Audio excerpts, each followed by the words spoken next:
When this struck and we immediately went to online learning, we quickly had to start thinking about how we would plan for reopening in the fall. And we created a reopening task force to consider all of the various factors. And it became pretty quickly apparent that once the plan had been developed, we would need a sitting body that would continue to look at the conditions that exist in the state, in our local area. Kathy Dunn was asked to lead both of those. We monitor what's happening in the world and figure out if there are things that the school is going to need to do to respond to those things, like infection rates in the community where we're situated. We also deal with things that are either people want to do on campus or things that are happening on campus, and sort of then make recommendations about how the school should respond to those things. So the pandemic response team is sort of connected to that whole group in the sense that they're making recommendations about decisions that should be made for the whole school. The head of school has essentially two kind of leadership teams. Half of the leadership team is all sort of the business side of the house, the business manager and all of the advisors from that side of the house, plus the people from advancement. And so those are the big sort of strategic people thinking about the strategic life of the school. And then the other sort of half of the leadership team is the student leadership team, which is the director of equity, the directors of both of the divisions, the dean of students, the director of the middle school and the director of the upper school and the head of school, who have the final say. But it's probably unlikely that they would go against what the pandemic response team recommended. So.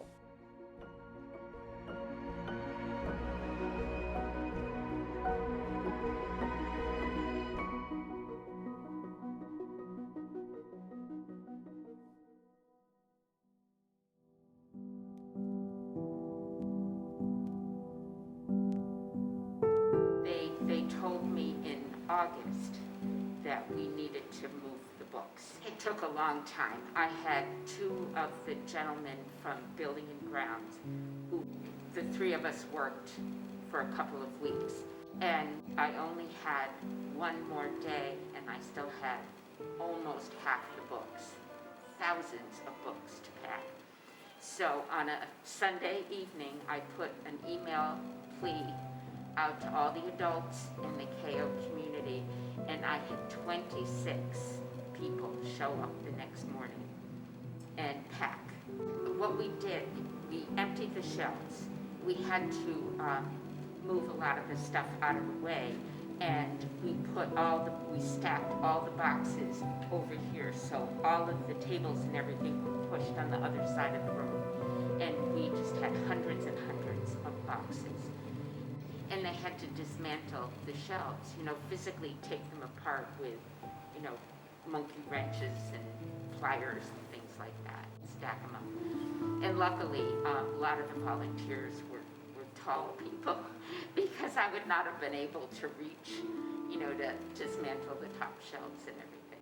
So the movers came on that Monday morning, and we weren't quite done packing, but then they took away, we had moved all the chairs.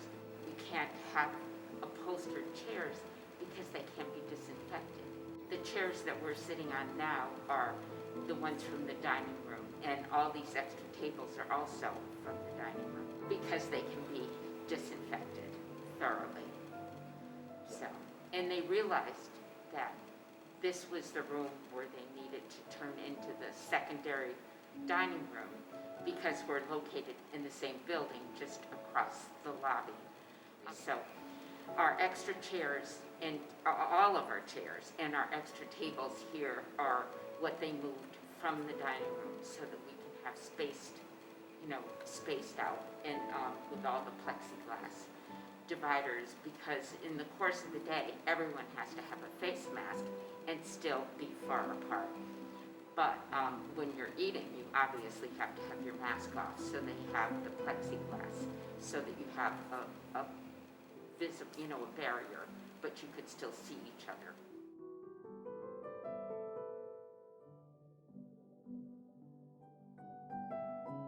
There was the question of can kids take books out? And what happens when a kid takes a book out? So we had to make a decision. We did some research. What are libraries doing? A lot of libraries are like quarantining the books for 5 days after they've been returned. So we had to come up with this whole process where students can actually take books out now. There are drop boxes for them, and then they get cleaned and sort of, put in a bag so that they're sat there for a week before they get put back into circulation, so that you can make sure that they're not potential vectors for infection. The pandemic response team did a lot of research and realized that yes, we can do books. We just have to have that quarantine time for a book in between people touching it. So for example, the U.S. history classes are going to be starting the Supreme Court cases. So I've made a cart of reference books on Supreme Court cases. It's over by the copier. So when they get that assigned, they'll be able to come. There's a bottle of hand sanitizer right next to the cart. Put hand sanitizer on. Make copies of the pages that you're going to need for the paper. Or use your phone and take pictures of the pages and put the book on the cart. But it'll be fine because you will have just put hand sanitizer on your hands. So everything takes longer, but it's kept everyone safe, so it's worth it.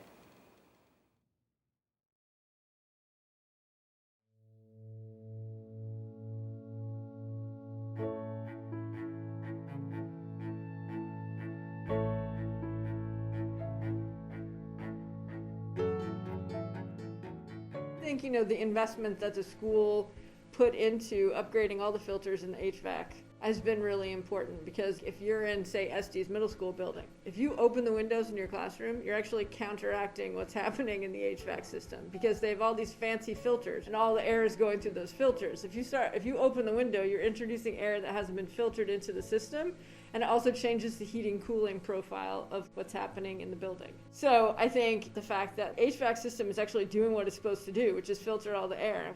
And so now everybody knows how that works, and so we know what we need to do to make sure that the air cleaning systems are doing what they need to do. This is one of the mechanical rooms here at KO. This is a typical setup for our buildings. This particular building is the Chase Stallwood building. Morning, Dean. You're in the back cave now, All right. All right. This is a typical air handler unit. So what we have, this is the air handler unit. It's quite large. This actually serves the entire building. Your air comes in from an outdoor air plenum, comes through this ductwork, comes through a set of dampers, then there's a set of filters, then there's coils that heat or cool the air, condition it, and then it goes through a couple more sets of coils, and then eventually goes out distributed to your rooms. There's also return air. A return air is the air that's already in the space. That's coming in from right over there. And what that does is it comes back through the top and actually mixes in with your air. Now, based on our set points, a certain amount of percentage of outside air gets mixed with the indoor air. That's for energy efficiency. This is our filter bank. So right there, those are your dampers. Those modulate based on the outside air and what our set points are. And I'll show you a filter outside of the box. These are the typical filters. There's about 24 filters in this particular air handler unit. It's based on the size. And then sometimes downstream, you also have another set of filters. This catches any of the dust, debris, and whatnot. So also, this building is actually on a building automated system. So we can actually monitor the progress of what we're doing right here. So this is just a display of what the air handler unit's doing. And then we could actually see what else is going on throughout the building. And we can actually even see rooms. What we did do for COVID, we adjusted our schedules. So rather than have the air handler unit and the return fans start at, say, 7:30 or 8 o'clock when people are coming, we actually set the set point to 5 a.m.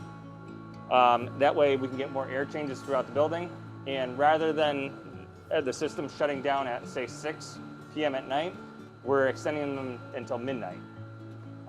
So you're getting, at the minimum, 48 air changes until it's next occupied, all the way up until almost 300 air changes per space. We also did do some preventive duct cleaning in some of the buildings, and those are going to be maintained and done on a yearly basis. And what that, the coils that I showed you, those were actually cleaned and with a virucidal and germicidal cleanser, and to prevent or help prevent any bacteria and virus growth. Not all schools are set up the way we are. We're quite advanced compared to other probably public schools, where we do have closed systems, where a lot of the schools that at least I'm familiar with have no systems at all, or window units, or fan coil units where you're not getting as much air changes. So our system is a lot higher than the norm.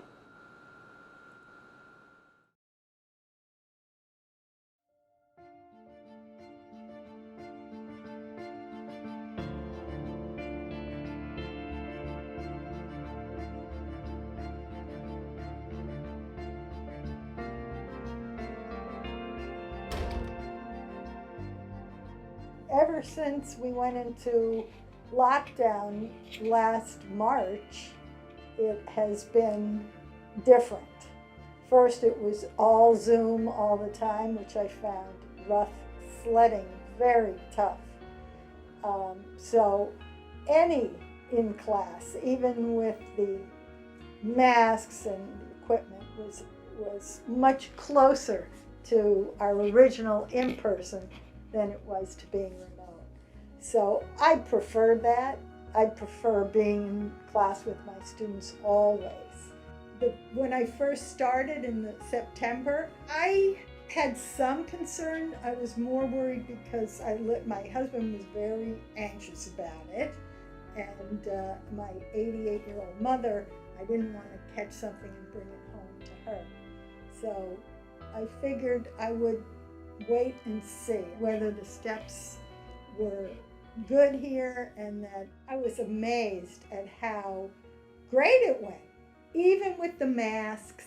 You know, remember when we went remote, we didn't know we were going to go remote, and we went remote after knowing each other for 3/4 of the year.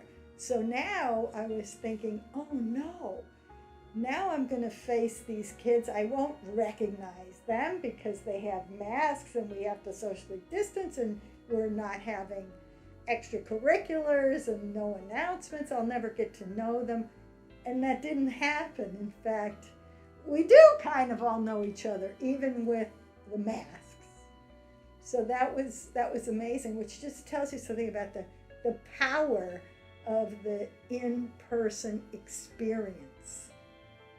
Was also coming to the realization, the proof coming in at how inferior it was to in-person learning, how crucial teachers are to the learning process. You have to understand there was so much hype about virtual education, about free online courses, and all of a sudden we realized we want our teachers, we want our classrooms, we want each other. That's really important, and without it, we're not motivated, we're not interested, and we don't like it. So that was the great beauty of this worldwide shutdown, is that it proved the value, the supreme value of in-person education. 1, 2, ready, go.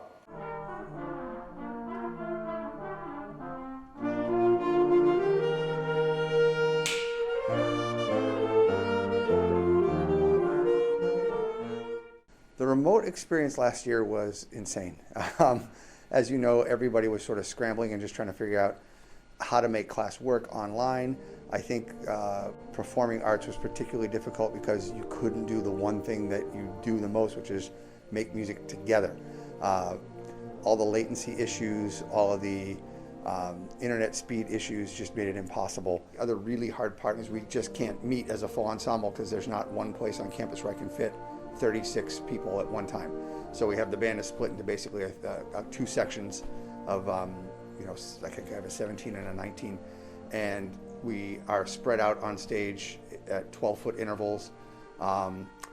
In order to maintain air quality, we can't play for more than 25 to 30 minutes, and then we have to take a break. So we would start usually typically with warm-ups for 5 or 10 minutes, followed by probably about 20 minutes worth of some piece of band music. Then I've been working with the students on the basics of note reading, both in treble and bass clef, so they're comfortable with it.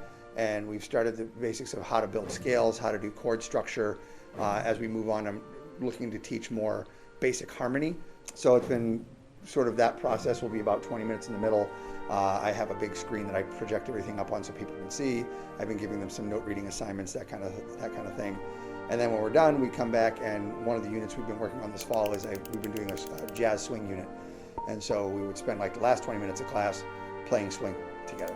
Basically every class now is broken down into a performing section, a music theory / listening section in the middle, and then some more performing at the end. And I think the other really hard part has just been trying to make music with somebody who's 12 feet away from you, because music is a very intimate experience, and there's a certain amount, especially in high school band, of being able to sort of lean in and listen to the player next to you and play with them, and there's no one next to you, so you have to be an independent player, and that is terrifying for a lot of students. You just can't play as ensemble when you're spread out that much. It's really hard. And when they're not playing, is wearing a mask, even just for me, usually I learn faces faster than I learn names. It's taken me longer to learn faces this year because it's just, I see someone who's in my band and I might see them without the mask, but then they could walk right past me on campus, and it takes me a second to realize who that was that I just walked by, even though they said, "Hi, Mr. Millen." "Oh, hi," so and so. So just it's that relational piece, I think, is the thing that's the worst part of it. We have a handful of people that are remote, so they usually sit and they listen to the Zoom rehearsal, and they're actually playing along at home.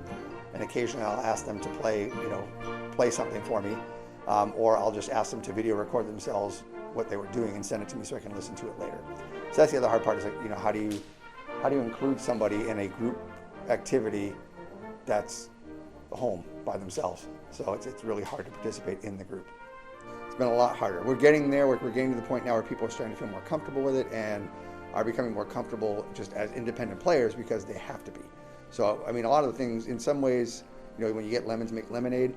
I'm hoping that as we learn more about how to play as individuals and work on our skills part of our playing, when we do finally get back to making ensemble music, it's going to just be that much of a better ensemble.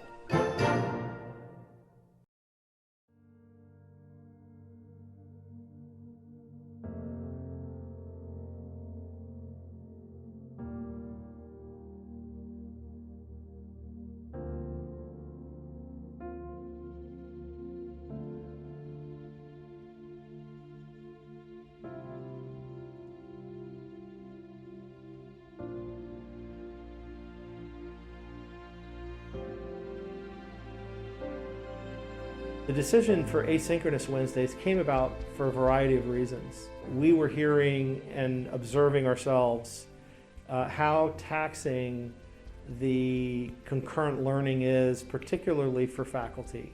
If simultaneously I have another model of learning that's online, then my brain subconsciously is switching back and forth between a live audience and an audience that's online. It's not just the preparation, but it's actually the tax on the brain that takes place.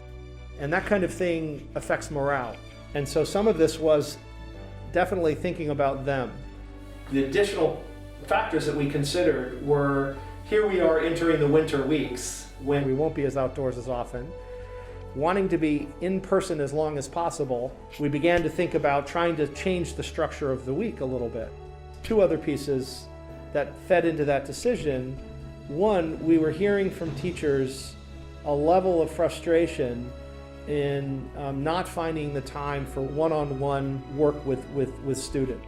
And so we wanted to create an opportunity for that to happen. And then finally, we saw this as an opportunity to help develop that skill of autonomous learning, of independent learning like that as well. So those were the ideas that fed into it. I think we're at a place right now where we're trying to decide, is this the right solution for the issues that popped up for us? We don't know if this was the right decision yet or not, but we're proud that we're giving it a try.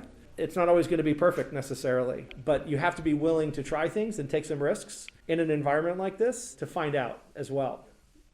So.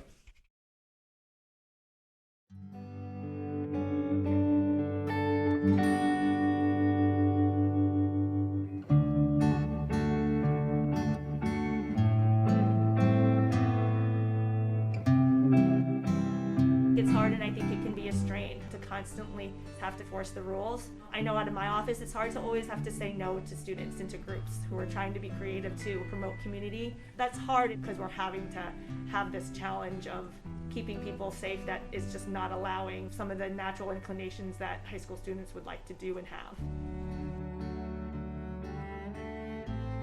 When you get lemons, make lemonade. I'm hoping that as we learn more about how to play as individuals, when we do finally get back to making ensemble music, it's going to just be that much of a better ensemble.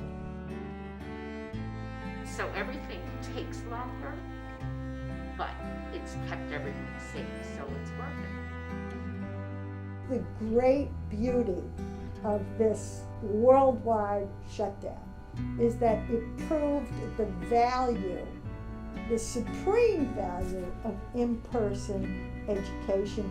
We want our teachers. We want our classrooms. We want each other. That's really important, and without it, we're not motivated, we're not interested, and we don't like it.